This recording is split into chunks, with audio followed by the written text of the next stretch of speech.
alerta. A gente falava agora há pouco de golpes financeiros pela internet, né, desse aumento aí de pelo menos 100%, né, duplicou o número de golpes financeiros na internet aqui no Piauí, de registro de boletim de ocorrência na Delegacia de Crimes Virtuais. E hoje, nós brasileiros,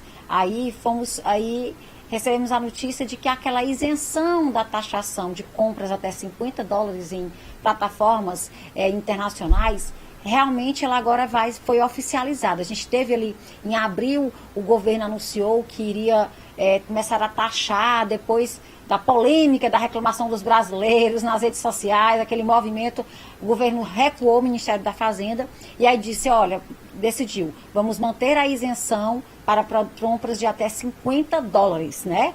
E agora foi oficializado isso, e a medida passa a valer, tá? A partir do dia 1º de agosto. E a gente vai tratar agora desse assunto. A gente trouxe aqui a Maria Heloísa, que é advogada, né, e vai tratar com a gente desse assunto, Nájila, para dar algumas dicas e orientações. Porque, assim, o atrativo quando a gente abre um AliExpress, quando a gente abre um Shopee, uma Shein... É a grande diferença de valor. O valor às vezes assim, meu Deus, mas olha só, nem sempre vai compensar essa compra. Porque quando você fala na taxação, inclusive, é isso que a gente vê nas redes. As pessoas, a maioria das pessoas, quando são taxadas, elas nem vão buscar o produto. Porque ainda não compensando, compensa, né? E a gente vai tirar mais dúvidas agora com a Maria Heloísa, doutora Maria Heloísa. Boa tarde. Boa tarde, seja bem-vinda. Boa tarde, obrigada. Boa tarde, Nájila. Boa tarde a todos os espectadores. De fato, é uma prática muito comum entre nós brasileiros, que é estar comprando as coisas, preferir até comprar na internet, muitas vezes do que presencialmente em uma loja, ou até mesmo do que eletronicamente em uma loja do Brasil. A gente tem essa impressão, que muitas vezes é até falsa, de que os produtos comprados no exterior saem mais barato. Então, de fato, essa portaria que saiu hoje vai beneficiar o consumidor, porque vai voltar aquela questão da não tributação de produtos aí até $50, desde que, claro, a empresa preencha as exigências do governo, do programa da remessa, que foi feito, inclusive, que as empresas devem fazer parte para poder ter essa taxação mínima, isenção. Então, é importante, claro, o consumidor fique atento, porque muitas vezes é um barato que sai caro, né? A gente tem que estar atento realmente o que está embutido naquele valor, qual vai ser o preço final para aquele produto não vir e chegar no Brasil, e quando você for pagar a taxa, sair mais caro até do que o próprio produto. Então, todo cuidado é pouco. Doutora Heloísa, uma pergunta. Quais são a isenção e quando há taxação? Por que um produto no Brasil, quando vem de fora, fica tão caro quando chega aqui? Isso realmente é uma problemática que os consumidores relatam bastante, mas isso tudo deve-se a uma série de fatores tributários, essa carga tributária do Brasil, que muitas vezes é mais pesada do que de outros países. A gente tem imposto de importação, a gente tem o ICMS, então muitas vezes esse produto acaba ficando mais caro realmente aos olhos do consumidor, que está aqui pagando em reais, né? Muitas vezes ele vê aquele valor em dólar, pensa que vai ficar só ali a transformação, mas não, mas tem um imposto embutido. Então, de fato, esse é um dos motivos, a questão da carga tributária desse produto, para o consumidor final ele ficar mais caro. E tem, às vezes, o produto é taxado e outras vezes não. Exatamente, e é justamente aí onde o consumidor deve estar atento. Há sites em que há essa isenção, inclusive agora com essa portaria, que vai entrar em vigor agora, dia 1º de agosto, vai ficar até mais fácil para o consumidor identificar que aquele produto ali abaixo de $50, ele vai estar isento, desde que aquela empresa preencha os requisitos. Porque há empresas que não fazem parte dos programas, então, por isso, necessariamente, elas serão taxadas. Então, o consumidor deve estar atento, mas provavelmente as maiores empresas irão fazer parte do programa e o consumidor vai se beneficiar com isso.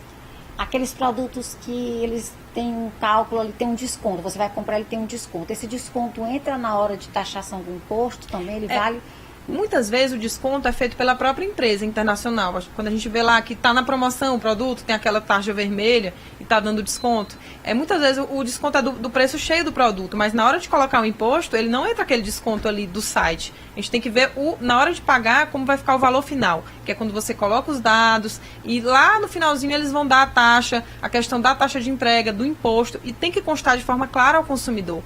Não pode ser uma coisa que ele vai pagar e depois, somente depois ele vai descobrir quanto foi. Então tem que ficar de forma clara para o consumidor, para aquela empresa de fora, claro, poder funcionar normalmente, fornecendo ao Brasil com essas isenções que o governo federal irá proporcionar. Seja, a empresa, quando vai fazer a compra, ela já tem que incluir nesse pacote quanto vai sair aquela compra. Com certeza, exatamente. O consumidor não pode ficar com essa dúvida. Então, é dessa forma que as empresas têm que funcionar quando fornecem ao Brasil. Se o consumidor tiver problema com relação a isso, ele pode sim buscar os seus direitos, pode buscar a justiça, mesmo com empresas que têm sede fora. A gente vê bastante casos assim. E esses impostos são pagos, eles são divididos entre, no caso do Brasil, eles são divididos entre a empresa e o consumidor, é isso? Há impostos que vão para a empresa, há outros que quem paga é o consumidor. Há impostos em que as empresas pagam já desde o início, aquele imposto que a gente chama, que o dele é antecipadamente pago, e há impostos em que são embutidos no preço final do consumidor. Então, tudo vai depender da loja que o consumidor irá procurar. Porque, claro, tudo tem um imposto embutido. Então, o consumidor deve ver onde está esse imposto. Se é ele que vai pagar ali ao final ou se já é um site que está dentro do regulamento, que consegue estar fornecendo para o Brasil, já com essa nova regulamentação aí do Ministério da Fazenda. Doutora, você falou que as lojas vão precisar preencher alguns pré-requisitos para conseguir não ter essa taxação até $50. Quais seriam esses pré-requisitos? Exatamente. Um dos requisitos é justamente estar inscrito na questão da remessa conforme, que é um programa novo do governo federal, e também está pagando os impostos estaduais, que é o ICMS. Então, ela já vai ter que pagar antecipadamente esses impostos. É uma mas tem um regulamento específico para isso, que dá até para o consumidor ver na internet. O regulamento é a instrução normativa de número 2146 de 2023, da Secretaria Especial da Receita Federal. Lá tem todas as regras tanto que o consumidor deve observar e que as empresas deverão estar cadastradas para ter essa isenção. Produtos usados, eles podem ser taxados? Podem sim. A gente vê muita questão do brechó atualmente, né? A gente vê muitos brechós no exterior e até aqui mesmo no Brasil. Então, tem essa divergência, mas a gente entende que, de fato, quando o brechó está fornecendo de outro país para o Brasil, sim, tem também imposto de importação. Isso não vai ter diferença se aquele produto é usado ou é novo. Doutora, por que quando a gente faz, às vezes, uma compra internacional, a gente vai lá abrir e vai acompanhar o tráfego da mercadoria? E a gente vê que muitos ficam parados em Curitiba. Né? Por que em Curitiba e por que às vezes fica tanto tempo lá parado? Exatamente. Esse é um dos polos que a gente tem aqui no Brasil, que acredito que um dos principais, quando o produto entra no Brasil, é o primeiro posto, vamos dizer assim, de fiscalização que aquele produto chega em Curitiba, né? É um dos grandes polos que a gente tem. Então, por isso. Mas, de qualquer forma, não poderia ser também São Paulo, tem polo inclusive em Manaus, que é a Zona Franca, e realmente tem sites que é enviado para Curitiba aí, como a primeira entrada aqui no Brasil. Tem consumidor que é pego de surpresa com a taxação. Tem como saber ali no ato da compra, essa compra vai ser taxada? A gente já viu casos em que, eu já vi até na minha vida, mesmo como profissional aqui de advogado da área do consumidor, em que o consumidor compra o produto e depois que vai chegar na fatura do cartão dele a taxa. E isso, se a empresa tiver alguma filial no Brasil, ele pode ser demandada judicialmente, porque a informação ali não foi clara ao consumidor. Então, quando aquela empresa tem um CNPJ no Brasil, tem algum ponto, alguma filial no Brasil, ela pode sim responder pela lei brasileira, inclusive. Doutora, no caso de compras internacionais, a lei é brasileira, mas a empresa é de fora. Né? Eu tive um problema com a empresa. Qual é a lei que vai valer? Essa é uma das questões que muita gente tem essa dúvida. Se a empresa tem filiais no Brasil, ou qualquer filial, ou CNPJ, a gente pode aplicar a lei brasileira. Mas, claro, se ela está fornecendo ao Brasil, ela tem que cumprir com as diretrizes gerais que o Código do Consumidor determina, que é a lei brasileira, o Código de Defesa do Consumidor. Então, qualquer empresa que vai fornecer serviço para o Brasil tem que se atentar às leis, às diretrizes gerais do Código de Defesa do Consumidor.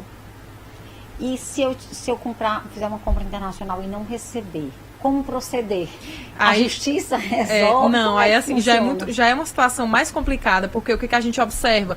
Quando o consumidor faz uma compra, por exemplo, um aparelho eletrônico, em um site fora que não tem sede no Brasil, que não tem filial no Brasil, o consumidor não pode demandar ali no Brasil. Ele não tem equipe de socorro. Ele não tem a equipe de socorro, porque realmente ele comprou, estava tudo em inglês, estava um site realmente de fora, que não tem agência no Brasil, que não tem CNPJ no Brasil, que não tem filial no Brasil. Então, nesse caso, ele está, de fato, aí desamparado, porque a legislação brasileira não tem o que fazer nesses casos em que ele compra exclusivamente com fornecedor de fora e fazendo todo aquele trâmite de compra internacional.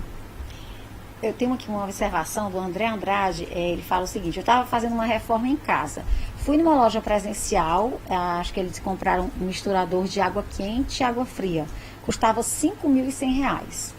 Na AliExpress estava R$ 160. R$160, olha a diferença. O produto chegou em excelente qualidade, o que justifica?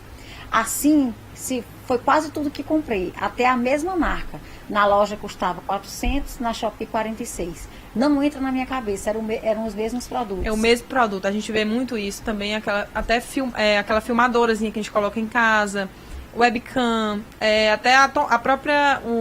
adaptador de tomada, tudo, até das menores coisas às maiores. A gente vê que às vezes é o mesmo fabricante e os valores são assim absurdamente maiores, né? Exatamente, no Brasil. Então, isso se justifica primeiramente, claro, pela taxação, mas não só por isso. Também pela falta de, vamos dizer, de concorrência em alguns setores aqui, empresas brasileiras. A gente vê que no exterior, eles têm uma demanda, eles têm maior número de fornecedores, né, principalmente essa questão eletrônica. Então, há uma concorrência maior. Muitas vezes o mesmo produto lá está muito mais barato do que no Brasil, também por essa questão aí empresarial mesmo. Mas como saber, então, doutora Heloísa, se o produto é verdadeiro, original? Tem como a gente saber? Esse o problema. É esse o problema. Quando a gente compra um site de fora, que não tem filial no Brasil, que não tem CNPJ no Brasil, o consumidor está desamparado. Ele não tem nem como questionar se aquele produto é falso. Até porque aqui no Brasil a gente vê muito também contratos, né, que às vezes são anulados porque o consumidor comprou ali 5 vezes maior do que o valor que vale.